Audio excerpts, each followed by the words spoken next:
In this video tutorial, I will explain how to implement multi-tenancy in a where I am. First of all, what is multi-tenancy? Let's say you have developed your application and you want to host this application for your clients in the cloud. Let's say that each client is a company with many different users. Each user of the company will be logging into your application. So you can have many different users representing different companies. You're running the same application for all companies, but obviously you want each company to only see the data for this company and never see the data belonging to some other company. So essentially, you want to partition your application for multiple tenants, where each tenant represents a company. How do you implement this in a where I am? There are two completely different approaches for this, each having its pros and cons, and we will discuss them in this tutorial.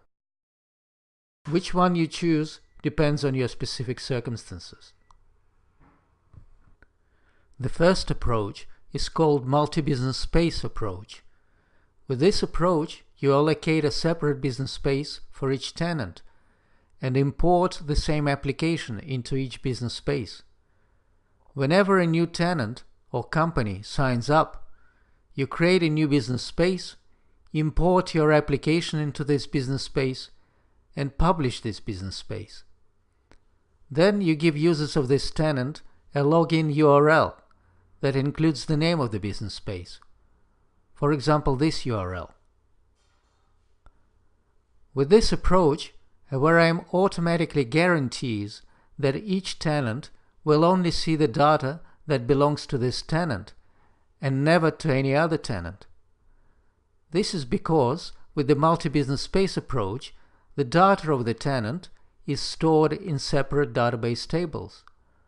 Moreover, when you create a new business space, there is an option to allocate the business space on a separate database. This option here. In this case, data for each tenant will be stored in a separate database. This approach is really easy to implement. What are the advantages and disadvantages of this method? The advantages are: there is no need to make any changes to the application to support multi-tenancy. It is easy to manage data for each tenant. Because data for each tenant is stored in separate database tables or even separate databases, you can easily back up and restore data per each tenant independently. If something goes wrong with the data of a tenant, other tenants are not affected. You can restore data for the affected tenant only. The disadvantages are: it requires a lot of server resources. If there are many tenants, a limit can be reached quickly and another server needs to be added. It is difficult to create an administrative view of the system that can collect statistics across different tenants. This is because data is in separate applications. It requires manual steps to create a business space, import the application and publish it when a new client signs up. However, these steps can be automated by a plugin. Also, future versions of where I am will include the functionality to do this automatically without a plugin. Let's now talk about the second approach to multi-tenancy, called single business space approach. With this approach, you only have one business space for all your tenants, and support for data partitioning between the tenants is built into the application itself. Let me explain first how this is done, and then we'll discuss the advantages and disadvantages of this method. In order to support this method, you need to make some changes to your application, and I will explain now what they are. Let's look at a very simple application that manages purchase orders. In this application, we have the company object, representing our tenant.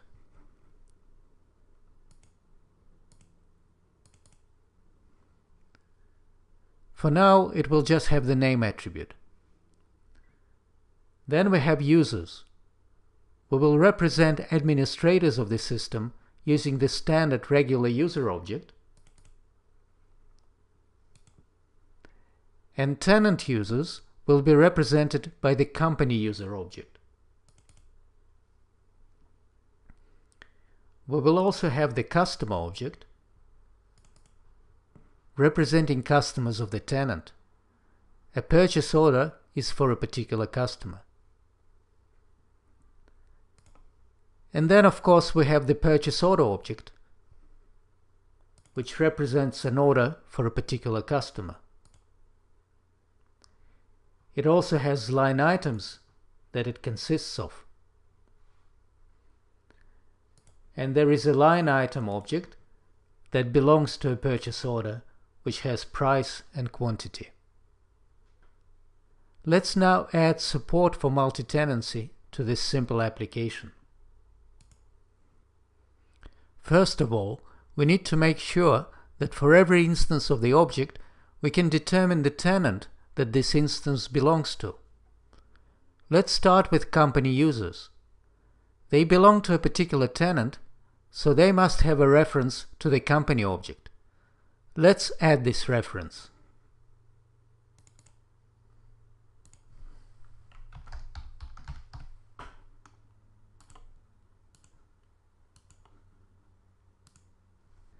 Then there is the customer object, which is also specific to a particular tenant. So we add reference to the company object to the customer object as well.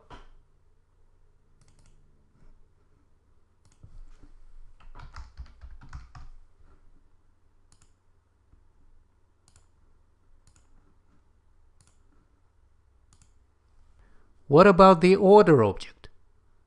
The order object is for a particular customer. And the customer is for a particular tenant. This means that we can deduce the tenant for the order from its customer, so we don't need to add a reference to the company object to the order. This is very important. If a tenant can be deduced from other references, the reference to the tenant does not need to be specified explicitly. The same applies to the line item object. A line item always belongs to an order. The order is always for a particular customer, and the customer belongs to some tenant. So again, we can deduce the tenant for the line item object, so we don't need to add it explicitly. And what about the regular user object? Well, this object represents administrators of the system, and they do not belong to any tenant. Now we need to make sure that the reference to the tenant is correctly initialized for every object where it is defined. We have two such objects, company user and customer. Presumably, users of the tenant will be created by the administrator of the system when a new tenant signs up. It is also possible that users representing a tenant will be creating other users for this tenant. But let's not consider this scenario for now. So when the administrator creates a user for a tenant, he must explicitly specify which tenant it is by selecting the tenant from the list of available tenants. So in this case, we just need to add the company object to the form of the company user.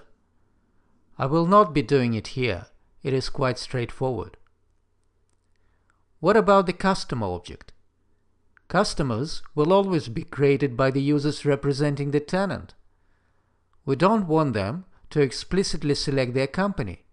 It should be done by the application automatically, since the application already knows the tenant of the logged-in user.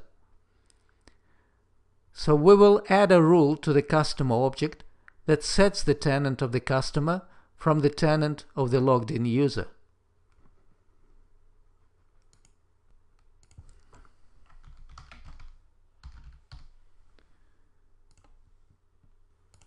The rule will look like this.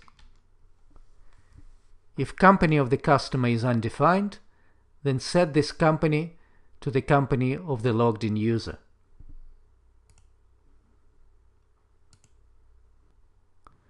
So now we have made sure that for every object in the system we know the tenant that it belongs to.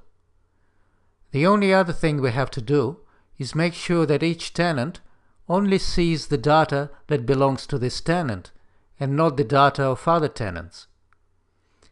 One approach to do this would be to build this protection into all queries used in the application. For example, if there is a query that returns a list of customers, it could look like this. However, there is a much simpler, more secure, and more elegant way to do this. Use the protection rules. Let me explain what I mean. First of all, your application obviously needs a special access level, or access levels, which will be assigned to users representing the tenant, as opposed, for example, to users representing administrators of the system. Let's add this access level and make sure that company users are initialized with this access level.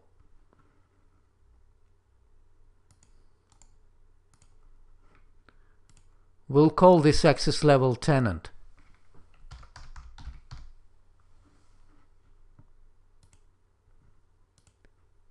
And the initial value for the access level attribute of the company user object will be tenant.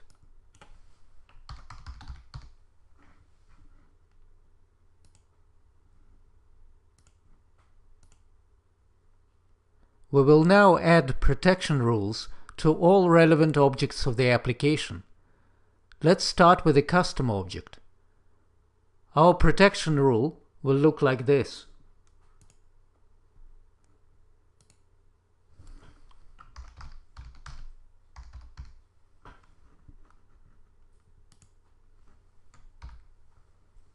If logged in customer user company is not equal to customer company, then reprotect customer from tenant. This means that if the tenant of the customer is different from the tenant of the currently logged in user, this customer will not be visible. And this will only apply if the current user has tenant access level, which means that this protection will not work for system administrators, but will work for company users. Let's say we have a query that returns all customers. If this query is run by the administrator, it will return all customers. But if it is run by a company user, it will only return customers that belong to the same tenant as the logged-in user. So we can write all our queries everywhere without worrying about tenants.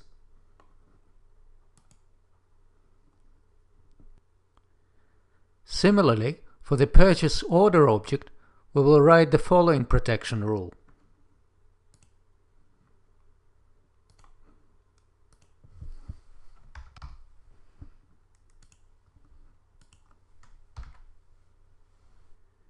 Note that here we use purchaseorder.customer.company to get to the tenant of the order.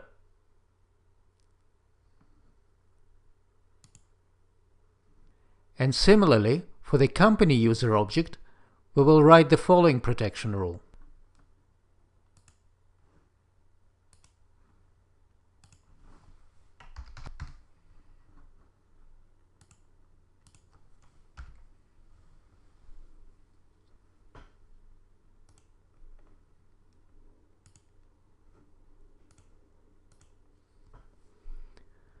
Do we need to write a protection rule for line items? We could, but line items always belong to a particular order, so they will probably always be viewed from that order. If our application enforces this, we don't really need to add protection rules to line items. And that's all we have to do to enable multi-tenancy in our application. Let's now consider advantages and disadvantages of the single business space approach. The advantages are: there is no need to do anything when a new tenant signs up. It can handle many tenants, There is virtually no overhead for the server for each tenant. It is easy to create an administrator view to look across different tenants, since all tenants are in the same database. And the disadvantages are, it's difficult to back up and restore data for a particular tenant. Any problems with the data for one tenant can affect other tenants. So which approach you choose, single business space or multiple business space, depends on your specific situation. If you don't have too many tenants, or if you are happy to add additional servers for extra tenants, and you don't really need an administrative view across different tenants, then probably multi-business space method is the most appropriate. Otherwise, use the single business space method.